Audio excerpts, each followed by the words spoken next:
ciudadano distinguido, reciente declaración, me imagino que estará muy satisfecho, digamos, o contento con la distinción. Una inmensa alegría, no esperada, así que doble alegría. Y por otro lado, bueno, es cuando no esperas algo y la verdad que uno no trabaja para eso y de pronto te encontrás con una gratificación tan importante y un reconocimiento en vida tan importante, realmente te moviliza y te emociona. Así que para mí fue un momento muy emocionante. La verdad que no estoy más que agradecido a la ciudad de Rosario, a sus legisladores, a sus autoridades por haberme distinguido con este reconocimiento, que realmente no lo esperaba y que además creo que no lo merezco, pero eso es otro tema, sí. Lo digo sinceramente, sí. No lo digo de falsa modestia ni de falsa humildad. Yo creo que no lo merezco, pero bueno, algunos piensan que no, y bueno, acepto y me genera una enorme responsabilidad, por otro lado, ¿no? Más responsabilidad de la que tenía antes. Usted investiga el corazón. Sí. ¿Cuánto sabemos del corazón? ¿Sabemos mucho o sabemos poco? No, sabemos poco seguramente, sí. Sabemos poco seguramente, y lo poco que sabemos no estoy seguro que sea todo realidad y verdad, y a lo mejor dentro de 20, 30 años se cambia nuevamente. Pero bueno, lo poco que sabemos, algo sabemos de lo poco que sabemos y seguimos investigando permanentemente y aprendemos. Y como yo decía el otro día, lo que hacíamos hace 30, 40 años cuando yo me hice cardiólogo, hoy hago poco de todo eso, pero la metodología que aprendés cuando te haces cardiólogo la utilizás después, o sea que en definitiva, el conocimiento es absolutamente dinámico, no es estático. Las verdades son todas relativas. La verdad de hoy puede ser totalmente relativa y mañana no ser más la verdad absoluta. Así que siempre digo, la verdad es relativa. Y tenemos que seguir aprendiendo, obviamente. Bueno, le decía justamente que tiene sus particularidades porque usted ha hecho un gran aporte, digamos, a todo esto y sé que también comparte este conocimiento que ha conseguido durante estos años en muchos lugares del mundo y sobre todo intentando cambiar un poco la visión, ¿no? En ver un poco cuáles son los padecimientos de los corazones, un poco en la observación diagnóstica para aportar justamente a la causa. ¿Qué te llevó, digamos, a cambiar un poco la visión con la cual encarar este tema? Yo me acuerdo que cuando éramos jóvenes y habíamos terminado de formarnos como cardiólogos, nos preocupaba básicamente cómo tratar un infarto agudo de miocardio. Cuando yo me hice cardiólogo, el infarto de miocardio no tenía tratamiento. La gente lo único que hacía con un infarto era internarlo en unidad coronaria. Sabíamos que la internación en unidad coronaria reducía 50% la mortalidad aguda del infarto de miocardio, simplemente observándolo, porque si no se moría súbitamente en otro lado. Entonces, internándolo ya reducías la mortalidad 50%, pero no hacíamos nada. Hoy un infarto de miocardio se lo trata por lo menos con 2 o 3 estrategias diferentes en el minuto 1, y la mortalidad del infarto de miocardio comparada a la mortalidad que teníamos cuando yo me formé debe ser un 66% menor, o sea, se redujo 2/3 casi. Estoy hablando de 30, 40 años. Sí, muchísimo. O sea, muchísimo para el poco tiempo. Sí. Pensá que la gente se muere de esto. O sea, todavía sigue siendo la primera causa de muerte la mortalidad cardiovascular. Hasta dentro de 4 o 5 años que no va a ser más la primera y va a ser la segunda causa de muerte. Eso es a expensas de todo lo que se redujo durante los últimos 50 años. Pero de los últimos 50, la curva más empinada de reducción son los últimos 20 o 30.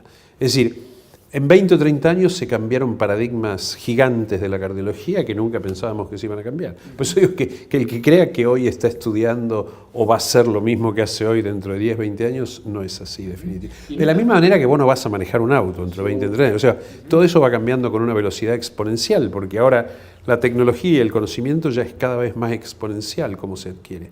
En esta ecuación, ¿cuánto es preventivo y cuánto es curativo? Digo, buena pregunta, muy buena pregunta. Te decía, en ese momento focalizábamos prácticamente todo en cómo tratar las enfermedades más graves que mataban más, infarto de miocardio.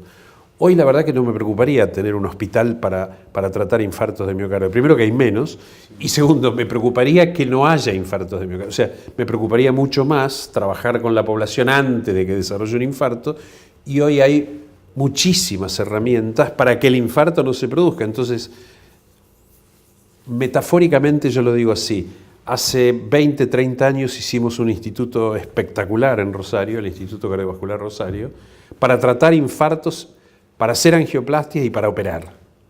Hoy yo haría un instituto cardiovascular para no operar, para no hacer angioplastia. O sea, exactamente al revés del foco.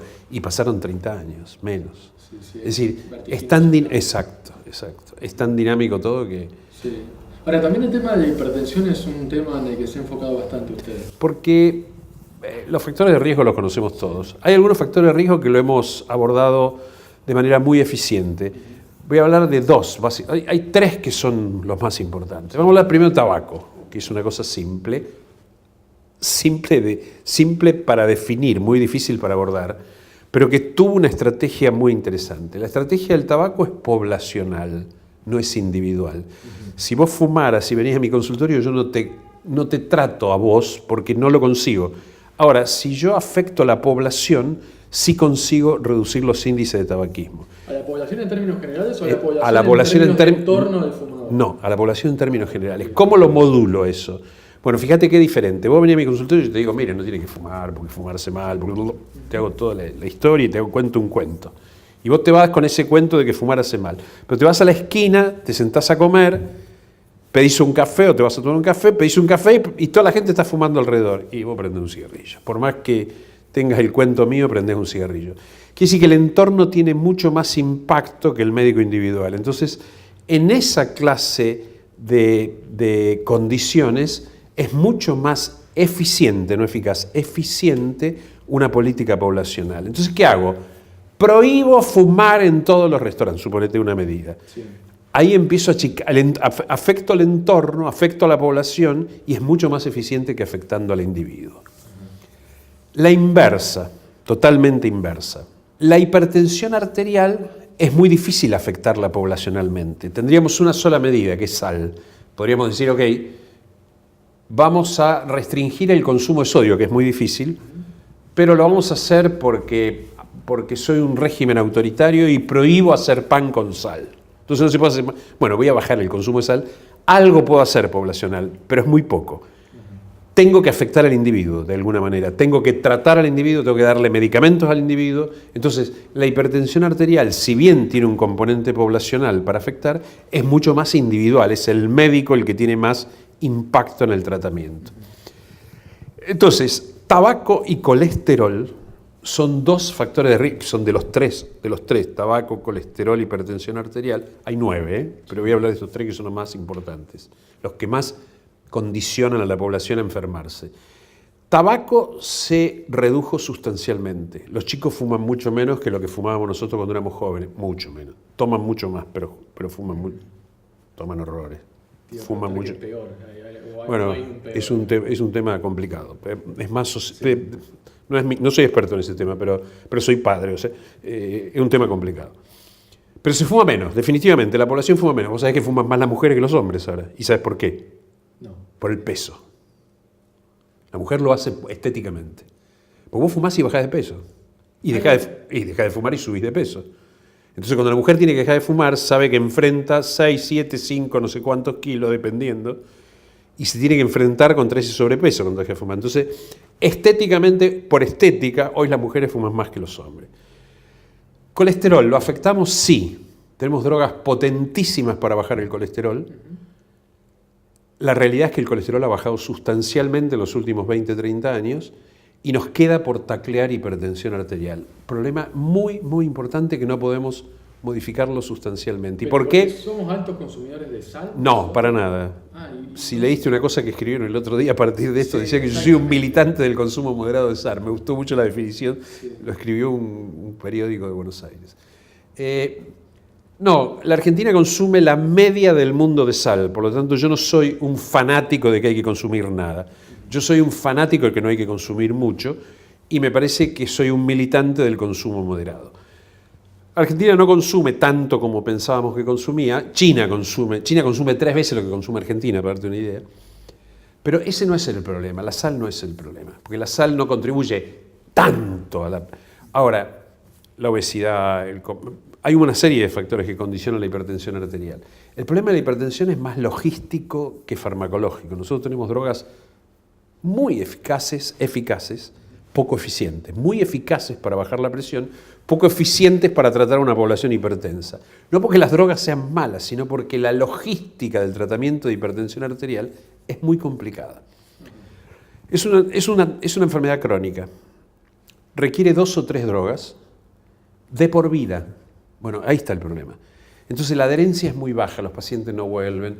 Muchos pacientes creen que es como la angina, que vos te tomás una pastilla, un antibiótico, te cura la angina. No, toda la vida va a tener que tomar esto, lo mismo que el colesterol. Después hay una serie de barreras, o sea, hay barreras sociales, barreras económicas, barreras de médicos. Hay una serie de barreras que hacen que somos poco eficientes en controlar la epidemia de hipertensión arterial. Para darte 2 números, 50% de la población adulta es hipertensa, o sea, 1 de cada 2 adultos de más de 30 años son hipertensos, la mitad no sabe que es hipertenso, y de todos los hipertensos, 1 de cada 6 tiene presión normal. O sea que nos faltan 5 de cada 6. O sea, los números son graves. Entonces, bueno, si tacleamos eso, en 20, 30 años no habría más enfermedad coronaria ni aterosclerosis. ¿Hay un corazón argentino? ¿Hay un corazón definido a ver socialmente, tantos altibajos, tantos picos, tantos valles? No, yo diría que no. No, tenemos problemas en Argentina. Yo sé a dónde me estás llevando, porque es un país, yo a veces le digo, este es un país hostil para vivir, sí. Pero al mismo tiempo te prepara de una manera que te la regalo. O sea, no te morís acá, no te morís en ningún lado. Claro, nosotros estamos muy capacitados para... A vos te cuentan siempre los argentinos que van al exterior, ¿cómo les va? Sí. ¿Cómo les va? Te pregunto yo ahora. No, hay un poco de todo, ¿no? La mayoría les va muy bien. Sí. ¿Pero por qué? Porque yo creo que están acostumbrados a una realidad que cuando vos de acá te vas a un país que tiene todo ordenado, que funciona todo, y te va mejor. Entonces nosotros estamos, por un lado, tenés que vivir con un estrés un poco más elevado, y por otro lado, te prepara para la lucha y para la huida de una manera que no te prepara en otros países. Seguro. Vivimos en un sistema que está preparado para soportar las cosas que se vienen. Me refiero a que vivimos una vida mejor, más longeva. Tenemos, digamos, también complicaciones relacionadas con el sistema de salud en ese sentido. Digo, ¿hay que repensar esas cosas también en Argentina? Yo creo que vivimos mejor. O sea, si vos lo haces cuantitativamente, el ser humano socialmente vive mejor que hace 30 años, que hace 50 y que hace 100. Imagínate que hace 200. O sea, ¿vivimos mejor? Sí, vivimos mejor. ¿Vivimos más años? Sí. Desde que yo hago cardiología o de medicina hasta hoy, la expectativa de vida se incrementó entre 6 y 8 años. Estoy hablando de los últimos 50. O sea, es increíble. Tardamos miles de años en llegar hasta acá. Ahora, tenemos desafíos importantes con la sociedad moderna que no están resueltos. Es decir, tener más longevos y más ancianos es un tema que hay que repensarlo, porque la sociedad no está preparada para eso. Entonces el mundo lo está pensando, cómo va a lidiar con gente tan añosa. Tenemos problemas sociales graves que vos los conocés. En un país como el nuestro tenemos pobreza. La pobreza es la peor de todas las enfermedades, y la pobreza es una enfermedad en realidad.